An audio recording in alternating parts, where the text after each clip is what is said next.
Hello everyone and welcome inside the Update Studio. Tommy Marquez here with some continued coverage of the 2017 Invitational. And last year, the host country, Canada, unfortunately finished dead last in the Invitational. They're going to look to right the ship this year, and one man who's hopefully going to help them do that, second fittest man on the planet, Brent Fikowski, who joins me now via Skype. Brent, thanks so much for chatting with me today.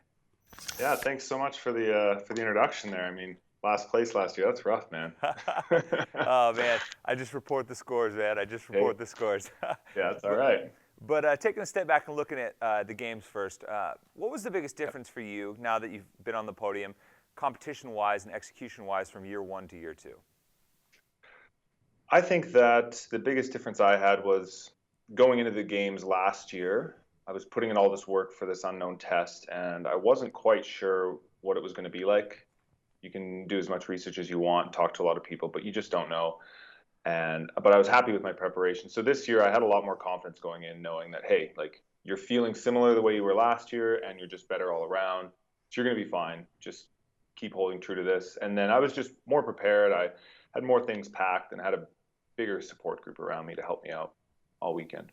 Right on. And so I know you're an analytical guy, and reviewing last season and starting to prepare for next year, what is it you're going to focus on to hopefully try and catch Matt Fraser? It's a good question. I think for me, it's never really been about catching someone or chasing a specific spot.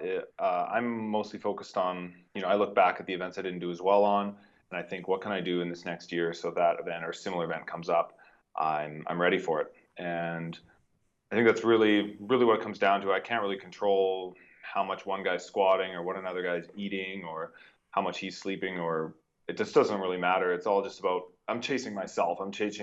I can see my potential sort of in the future, and I'm just trying to catch up to that. And so you've had this long, really well-documented kind of journey to the CrossFit Games through a couple of years of heartbreak as well. But now it's finally led to you standing on the podium. What was it like to be standing up there with that silver medal around your neck? It was pretty great. It was, I was happy, and it was pretty calm. I wasn't overwhelmed with emotion because I really believed it was possible leading into the event. And then as the weekend rolled on, it just seemed more and more possible after each event was finished. But it was a feeling of validation that all the hard work paid off, that, there were a lot of mornings when I woke up and I didn't really want to go to the gym, but I did it anyway. And, it was kind of validating to the Brent of the few months prior who had put in the work, and kind of thankful that I did. And just, yeah, a really, really good feeling that all the work had paid off. So it was really cool. Definitely paid off. And so now shifting over to the Invitational, second year in a row, you're chosen to represent Canada. Last year in Canada, you guys didn't perform so well. In your mind, what went wrong and what happened in that particular competition? I don't think we made any specific mistakes. There were 4 teams, filled with the all-stars of the sport. And there's only 4 events. And so before we knew it, we did our best in the first few events, and we were in a huge points deficit. And there's nothing really you can do to climb out of that when there's only 2 events left. And I think this year, we're all going to continue to train hard and hope that, we can stack up better this year, which I think we will. And just really keep the morale high backstage, which it was last year too. I don't really have any mistakes. We just came 4th place, man. And I hope this time we're going to work our butts off, and it's, we'll end up on the top.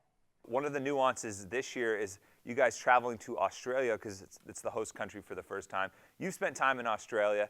How much do you think that actually the long travel day it takes to get there might affect some of the other athletes? Yeah, it could definitely play a role. I do a decent amount of traveling throughout the year, and I think most of the athletes do, so hopefully they have some strategies.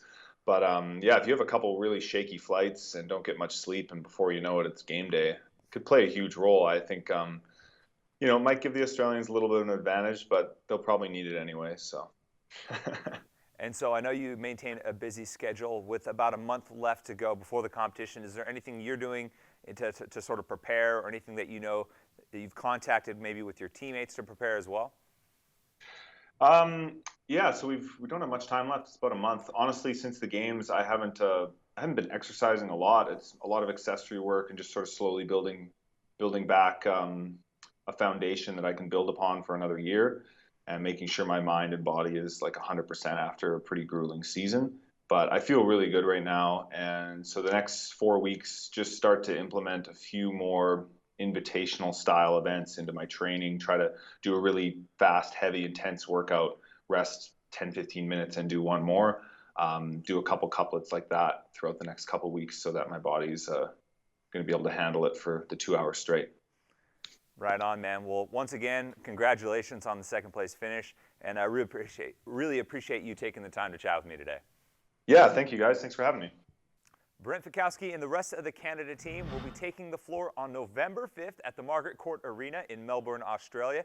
Action kicks off at 4 p.m. That's local time in Australia, so be sure to set your clocks if you're watching from home. And if you want to catch it live, tickets are still available now. And for all coverage leading up to the Invitational, head on over to games.crossfit.com.